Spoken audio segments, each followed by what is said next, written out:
Halo, Shalom jemaat yang dikasihi Tuhan. Selamat datang di ibadah Victory in Prayer pada malam hari ini. Mari kita sama-sama sebelum memulai ibadah kita satukan hati kita di dalam doa.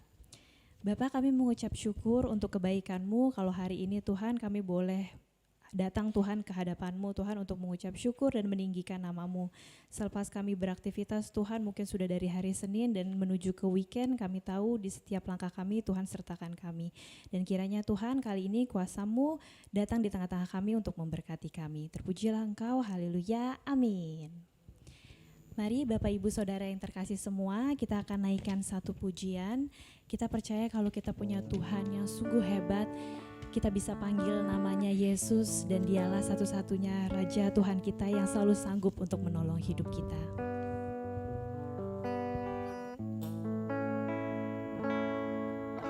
Yesus Tuhan, mulialah namanya. Yesus Allahku, besar kasih-Nya. Dahulu, sekarang, dan sampai selamanya.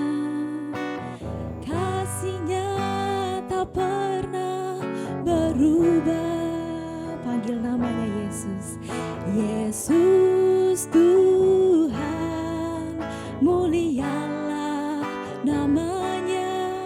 Yesus Allahku, besar kuasa-Nya. Dahulu, sekarang, dan sampai selamanya. Kuasa-Nya tak pernah berubah. Dia sanggup, Yesus sanggup melakukan perkara yang besar. Dia sanggup, Yesus sanggup memulihkan yang terluka, menyembuhkan yang menderita. Dia sanggup memulihkan hidupku. Mari nyanyikan pujian ini dari awal lagi, panggil namanya Yesus. Yesus Tuhan, mulialah namanya. Yesus Allahku, besar kasih-Nya. Dahulu, sekarang, dan sampai selamanya. Kasih-Nya tak pernah berubah. Dia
Kami mengucap syukur Tuhan untuk malam hari ini. Kami masih diberikan kesempatan untuk bersama-sama dengan semua orang yang saat ini beribadah mencari Engkau untuk mengikuti ibadah Victory in Prayer. Pada malam hari ini Bapak, kami mau menaikkan pokok-pokok doa kami. Yang pertama-tama kami mau berdoa untuk sidang raya Sinode GBI yang ke-17 yang akan diadakan tanggal 23 sampai 25 Agustus yang akan datang. Tuhan, kiranya Engkau menolong, Engkau mencukupkan segala sesuatunya, Engkau menolong panitia, para hamba-hamba Tuhan yang akan datang maupun semua orang yang terlibat di dalam acara ini, termasuk di dalamnya orang-orang yang Tuhan sudah percayakan sebagai speaker, sebagai pembicara. Tuhan urapi mereka, mampukan mereka melakukan, mengambil bagian di dalam tugas yang sudah Tuhan percayakan kepada mereka. Hamba juga berdoa untuk pemimpin-pemimpin rohani di gereja kita, GBI Batu Penjuru, Bapak Ibu Gembala, Bapak Ibu Rohani, Bapak Ibu Kristian, penatua, diaken, aktivis, dan seluruh jemaat GBI Batu Penjuru. Tuhan menolong mereka agar kami boleh menjadi satu keluarga besar yang saling membangun di dalam iman kami. Tolong para hamba-hamba Tuhan, penata layan yang Tuhan percayakan mengelola gerejamu dalam pelayanan baik secara organisasi maupun pelayanan praktis yang ada di gereja kami.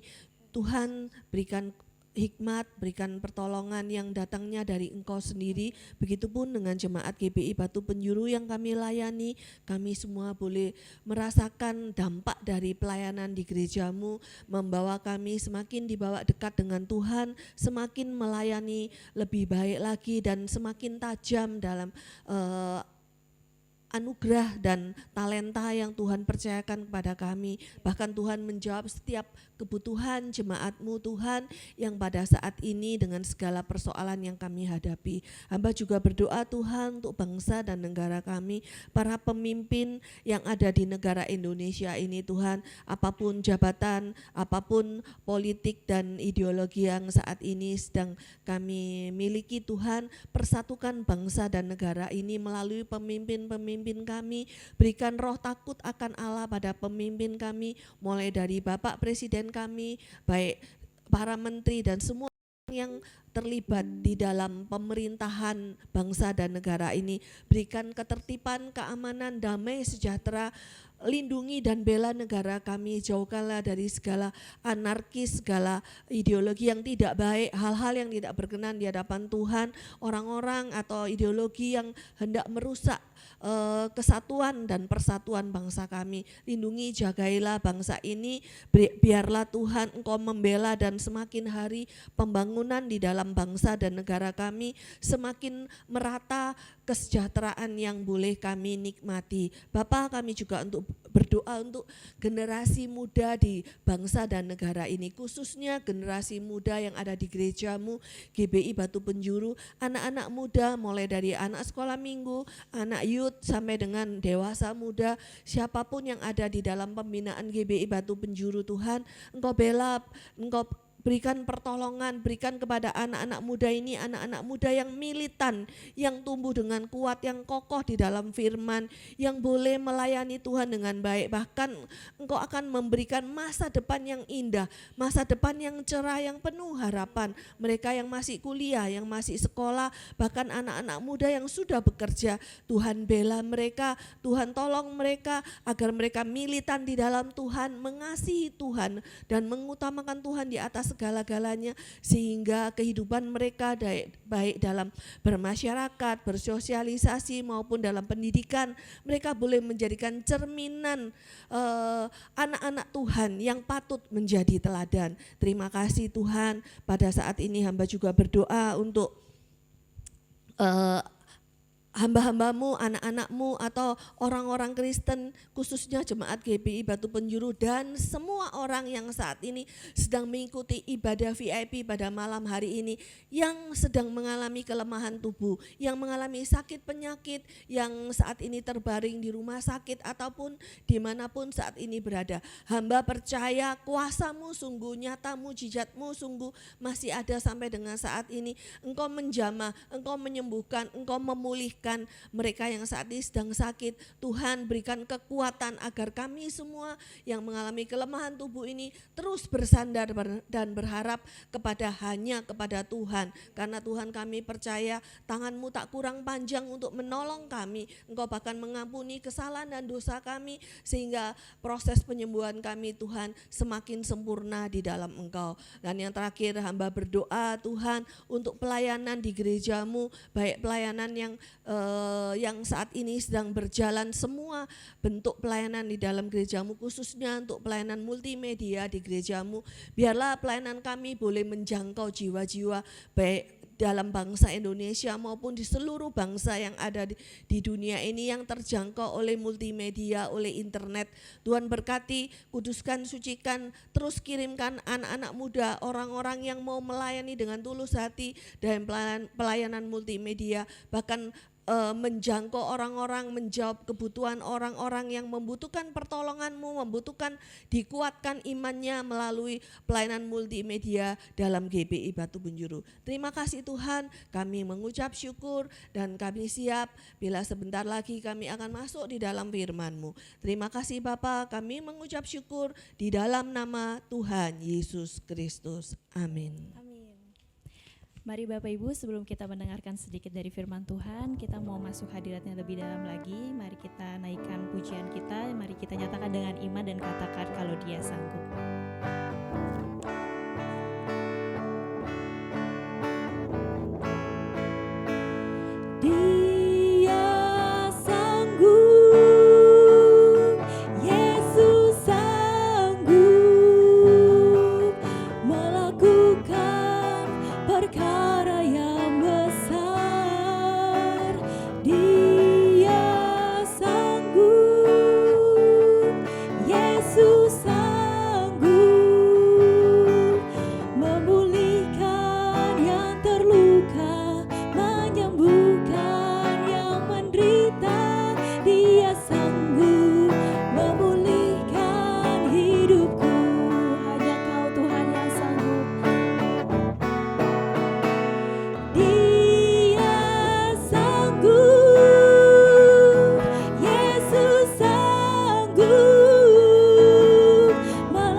Mari kita sejenak kembali berdoa.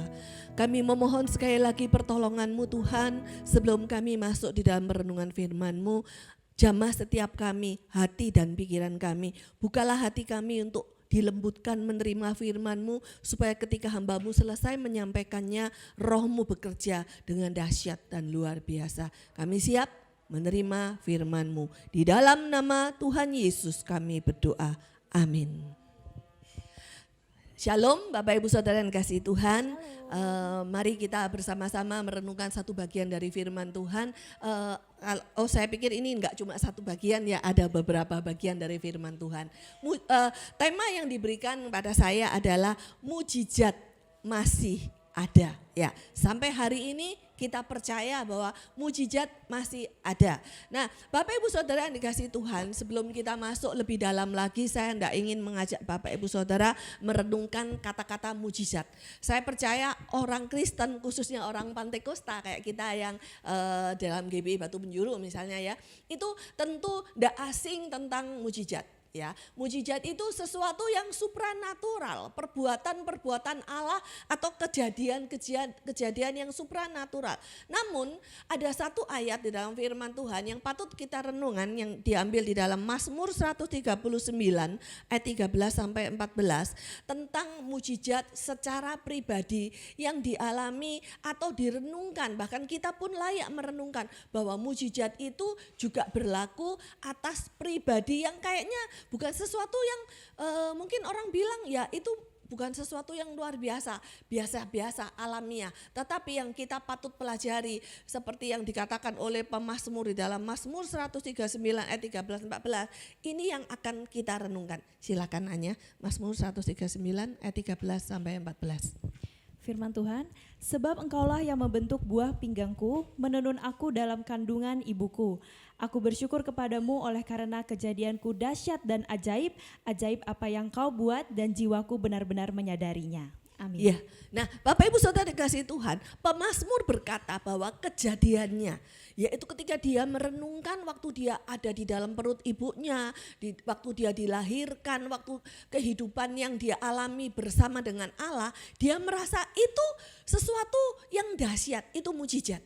Itu yang pertama kita renungan. Jadi satu pertama, baiklah kita menganggap bahwa kejadian kita dengan Tuhan ketika sejak kita di dalam buah kandungan ibu kita sampai kita saat ini berada, apapun yang terjadi, entah kita mengalami suka, mengalami duka, sakit penyakit atau apapun, itu adalah mujizat yang utama dan terutama yang Tuhan berikan. Kalau kita percaya mujizat itu diberikan Tuhan kepada orang percaya. Itu yang pertama. Yang berikutnya adalah mujizat, tentu saja nggak usah saya sebutkan, pekerjaan-pekerjaan Allah, bahkan kemudian pekerjaan-pekerjaan Tuhan Yesus yang supranatural.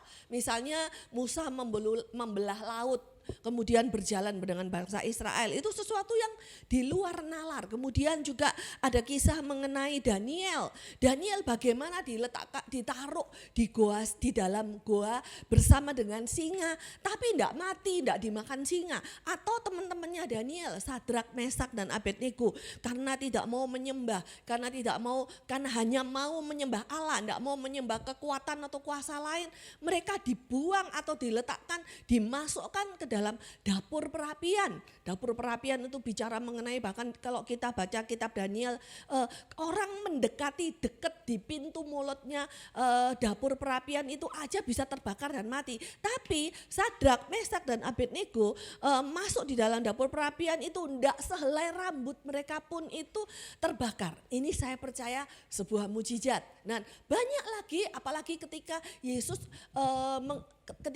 hadir di dunia ini, jadi dari perjanjian lama tadi sampai dengan perjanjian baru, mujizat itu ada. Yaitu Yesus menyembuhkan orang yang sakit, menyembuhkan orang yang buta sejak lahir, timpang, bahkan menjadikan air biasa jadi anggur, dan semua kejadiannya sampai puncaknya, bahkan bukan puncaknya tapi sesuatu yang sampai sekarang itu kayaknya sulit terjadi atau jarang kita melihat mujizat. Misalnya orang mati bisa dibangkitkan, bahkan Yesus sendiri setelah mengalami kematian 3 hari kemudian dia bangkit. Itu mujizat yang dahsyat dan hanya terjadi di dalam Yesus Kristus. Nah, pertanyaannya adalah sampai dengan hari ini apakah mujizat itu masih ada? Ini kembali kepada kita semua Bapak Ibu Saudara. Kalau kita percaya mujizat itu sampai dengan hari ini itu ada, kita akan menerima mujizat. Ada satu bagian firman Tuhan, kita akan coba baca secara cepat dalam Yohanes 5 ayat 2 sampai 7 ya. Silakan Anya bacakan. Firman Tuhan, di Yerusalem dekat pintu gerbang domba ada sebuah kolam yang dalam bahasa Ibrani disebut Betesda. Ada 5 serambinya, dan di serambi-serambi itu berbaring sejumlah besar orang sakit, orang-orang buta, orang-orang timpang, dan orang-orang lumpuh yang menantikan goncangan air kolam itu. Sebab sewaktu-waktu turun malaikat Tuhan ke kolam itu dan menggoncangkan air itu. Barang siapa yang terdahulu masuk ke dalamnya sesudah goncangan air itu menjadi sembuh apapun juga penyakitnya. Di situ ada seorang yang sudah 38 tahun lamanya sakit. Ketika Yesus melihat orang itu berbaring di situ dan karena ia tahu bahwa ia telah lama dalam keadaan itu, berkatalah ia kepadanya, "Maukah engkau sembuh?" Jawab orang sakit itu kepadanya, "Tuhan, tidak ada orang yang menurunkan aku ke dalam kolam itu. Apabila airnya mulai goncang dan sementara aku menuju ke kolam itu, orang lain sudah turun mendahului aku." Ya, Bapak Ibu Saudara yang dikasihi Tuhan, ini menjawab pertanyaan kita, apakah mujizat itu masih ada sampai dengan hari ini? Itu tergantung point of view kita, pandangan kita. Seperti kisah di mana di dalam di kolam Bethesda yang baru saja kita Serambi Salomo ya, yang baru saja kolam Bethesda yang bisa terjadi mujizat di situ ya. Jadi di sini kita melihat cerita bagaimana ada seorang yang berapa 38 tahun ya. 38 tahun dia sakit dan berada di situ. Di situ disebutkan ada 5 serambi dan dia menunggu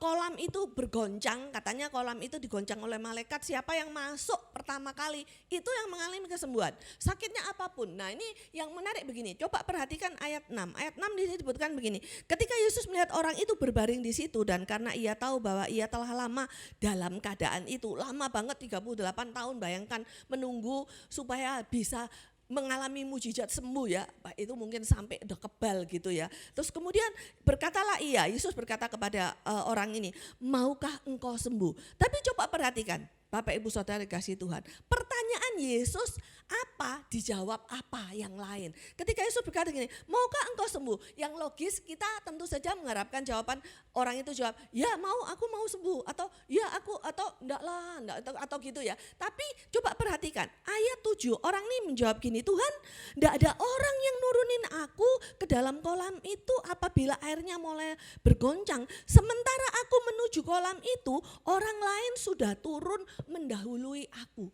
Jadi bayangkan, pertanyaan Yesus tidak dijawab, tapi dia menjawab sesuai dengan point of view-nya dia, pandangannya dia. Dia berkata seolah-olah dia enggak percaya, "Maukah engkau sembuh?" Lah ya enggak usah dijawab mungkin itu tuh, tapi mungkin dia langsung bilang gini, "Orang itu loh, orang-orang yang mendahului aku itu lebih cepat dari saya, sementara saya sedang berjalan menuju kolam yang katanya," ya bukan katanya, memang dalam kisah itu bisa menyembuhkan. Sampai hari ini perdebatan kolam itu bagaimana kok ketika digoncang bisa menimbulkan mujizat, orang itu, orang yang masuk ke sana entah buta, timpang, tuli, apapun disembuhkan gitu ya.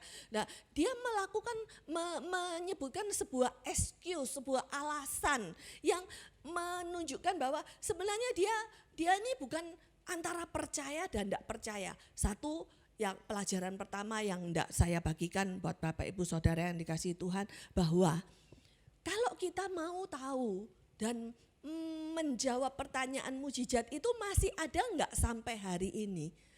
Pelajaran pertama yang mau kita pelajari dari kisah orang yang sakit dan di kolam Bethesda ini adalah begini. Orang ini mengharapkan sumber kesembuhannya itu di mana? Dari kolam Bethesda, bukan dari Yesus, karena dia tidak mengenal Yesus. Jadi kalau engkau mau kesembuhan itu datang dari Tuhan Yesus Kristus, saya katakan sampai hari ini mujizat itu tetap ada. Karena sumber mujizat kita percaya adalah hanya dari Tuhan Yesus. Kalau engkau enggak berharap mujizat itu dari Tuhan Yesus, saya pastikan engkau enggak akan mengalami mujizat. Sampai seperti orang ini, 38 tahun dia menunggu Yesus sendiri datang dan bertanya, dia masih menanyakan karena dia enggak kenal siapa Yesus. Jadi yang pertama, kalau engkau mengenal siapa Yesus, Dia adalah Tuhan dan Juru Selamatmu, engkau pasti percaya Dia sang pemberi mujizat, sanggup memberikan mujizat kepadamu. Itu yang pertama. Yang kedua, Bapak Ibu Saudara yang dikasihi Tuhan, kita yang harus kita pelajari yang berikutnya adalah dari kitab Daniel, yang cukup menarik adalah dari kitab Daniel 3 ayat 17 dan 18. Nah, adalah yang mau saya ajak Bapak Ibu Saudara merenungkan begini. Lalu mujizat itu harus bagaimana kita dengan adanya mujizat? Satu yang harus saya ajak Bapak Ibu Saudara merenungkan adalah sebagai orang percaya, baiklah kita meneladani Sadrak, Mesak dan Abednego serta Daniel juga dari kitab Daniel ini, bahwa tanpa mujizat pun ketika kita percaya dan menyembah Allah, itulah yang terbaik. Tolong Anya bacakan Daniel 3 ayat 17 dan 18. Coba renungkan ya Bapak Ibu. Firman Tuhan, jika Allah kami yang kami puja sanggup melepaskan kami, maka Ia akan melepaskan kami dari perapian yang menyala-nyala itu dan dari dalam tangan-Mu ya Raja. Tetapi seandainya tidak, hendaklah Tuanku mengetahui ya Raja, bahwa kami tidak akan memuja dewa Tuanku dan tidak akan menyembah patung emas yang Tuanku didirikan itu. Nah, yang kedua ini adalah sesuatu yang luar biasa. Bayangkan ya, Bapak Ibu Saudara, mereka dalam bahaya maut, tentu saja mereka membutuhkan mujizat. Mereka berkata dengan iman, saya percaya itu. Ini perhatikan, ada orang yang kadang-kadang beriman itu cuma sepotong. Mereka bilang ini, saya percaya Tuhan akan memberikan mujizat, Tuhan pasti bisa menyembuhkan saya, Tuhan pasti bisa menolong saya keluar dari musibah ini dan sebagainya. Tetapi terus kalau Tuhan enggak seolah-olah tidak menurunkan mujizatnya, apa yang kita lakukan? Mari kita belajar dari siapa ini, Sadrak, Mesak dan Abednego. Mereka berkata, kalaupun apa tadi katanya, kalaupun Tuhan tidak melepaskan mereka dari dapur perapian gitu ya, dari dapur perapian, mereka tetap menyembah Tuhan. Mereka tidak akan mau menyembah Allah yang lain, mereka mau menyembah Tuhan. Inilah hal kedua yang harus kita renungkan. Mental orang Kristen bukan mental pencari mujizat. Bapak Ibu Saudara, seringkali kita melihat kita mencari mujizat. Ketika mujizat itu sudah kita peroleh, so what? Apa yang kita lakukan? Apakah setelah kita mendapat mujizat, kita semakin cinta sama Tuhan, semakin setiakah kita? Atau ada banyak kali orang ketika setelah mendapatkan mujizat ya sudah selesai, meninggalkan Tuhan, lupa sama Tuhan. Atau yang berikutnya mereka menunggu mujizat itu terjadi dulu, kalau enggak terjadi mereka enggak percaya sama Tuhan. Enggak begitu. Kita orang Kristen harus memiliki mental bukan pengejar mujizat, tapi pengejar Allah. Mujizat itu tetap ada sampai hari ini, tapi mujizat itu anugerah. Kalau namanya anugerah tidak diberikan, enggak apa-apa. Kita masih memiliki mujizat terbesar, yaitu Yesus Kristus sendiri. Mental kedua atau yang kedua yang kita harus renungkan, yang kita harus tangkap baik-baik. Sekalipun kita tidak diberikan anugerah mujizat, aku tetap menyembah Engkau ya Allah, aku tetap setia sampai mati, sampai maut memisahkan raga dengan roh kita. Itu yang kedua. Dan yang terakhir, Bapak Ibu Saudara yang dikasihi Tuhan, sekarang yang ketiga yang saya mau tanyakan, so mujizat itu untuk apa? Apakah untuk memuaskan kita? Kita dikasih mujizat, ya udah selesai, senang, bahagia, semakin cinta Tuhan. Boleh, baik. Tapi yang harus kita pelajari yang ketiga, mujizat itu kiranya adalah setelah kita menerima mujizat yang paling sempurna, mujizat itu kembali untuk kemuliaan Allah. Kita pelajari dari kisah Petrus dan Yohanes yang diambil dari Kisah Rasul 3 ayat. Kita akan nanti baca di rumah sendiri Kisah Rasul 3 seluruhnya, tapi kita melihat dalam Kisah Rasul 3 ini bagaimana di dalam kisah itu Petrus dan Yohanes melewati gerbang indah ya, ada sebuah gerbang namanya gerbang indah ya, pada saat itu ada orang yang sedang orang timpang ya. Kemudian orang ini Petrus dan Yohanes merasakan belas kasihan dan menolong. Dia bilang gini, emas dan perak aku tidak punya, tapi dalam nama Yesus Kristus bangkit dan berjalanlah. Nah saudara, yang menarik dan yang harus kita renungkan adalah setelah mereka mengalami mujizat, yaitu orang-orang yang lumpuh ini mengalami mujizat, Petrus dan Yohanes yang kayaknya yang mengadakan mujizat ini bahaya. Kadang kita merasa hamba Tuhan, orang Kristen, orang yang mendoakan itu atau KKR itu yang tokoh utama sentralnya itu yang memberikan mujizat, seolah-olah hamba Tuhannya, pendetanya atau orang yang mendoakan. Ini bahaya banget. Seringkali ketika Tuhan memberikan kepada kita anugerah untuk bisa mengadakan mujizat itu adalah sebuah anugerah. Ada juga sebuah karunia. Kadang orang si A punya karunia mengadakan mujizat kesembuhan, si B belum tentu, itu anugerah, talenta, karunia. Tetapi orang-orang yang sudah jatuh di dalam dosa karena terus dimuliakan, karena dia dipuji, dianggap luar biasa karena perbuatannya mendoakan orang itu, kemudian mulai jatuh di dalam doa. Apa itu? Misalnya apa? Dia mulai mungkin berpikir, wah ini aku kok, ini karena aku, kalau bukan karena doaku, mungkin engkau nggak bisa sembuh, mungkin kalau bukan karena aku nggak bisa kejadian mujizat itu dinyatakan, entah orang disembuhkan, orang bebas dari sakit penyakit. Tetapi yang harus kita renungkan seperti sikap dan teladan Petrus dan Yohanes yang coba Anya tolong bacakan Kisah Rasul 3 ayat 12. Kisah Para Rasul 3 ayat 12, Petrus melihat orang banyak itu lalu berkata, "Hai orang Israel, mengapa kamu heran tentang kejadian itu dan mengapa kamu menatap kami seolah-olah kami membuat orang ini berjalan karena kuasa atau kesalehan kami sendiri?" Nah, coba perhatikan. Petrus dan Yohanes tidak mau mengambil kemuliaan Allah untuk mereka. Atau dengan kata lain, tidak mencuri kemuliaan Allah buat mereka. Seringkali kalau saya katakan, sudah tidak ada mujizat lagi. Karena kita salah mengambil mujizat itu untuk kemuliaan kita. Baik yang mendoakan maupun yang didoakan. Yang pertama, untuk yang mendoakan atau hamba Tuhan atau siapapun, mujizat untuk kemuliaan kita sendiri sehingga nama Tuhan gak dimuliakan, tapi nama pendeta itu, hamba Tuhan itu, nama orang Kristen ini, nama saya yang dimuliakan.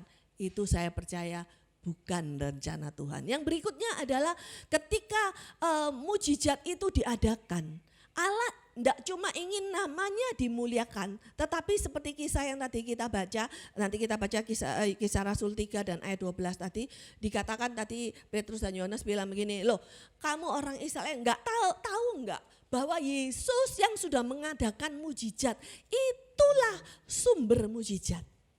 Dengan kata lain, kalau sampai hari ini mujizat itu ada, Allah ingin satu, namanya dimuliakan. Dua, Allah ingin melalui mujizat kita semakin dekat dengan Tuhan. Kita semakin kenal dengan Tuhan. Siapa Tuhan yang kita sembah dalam nama Yesus Kristus?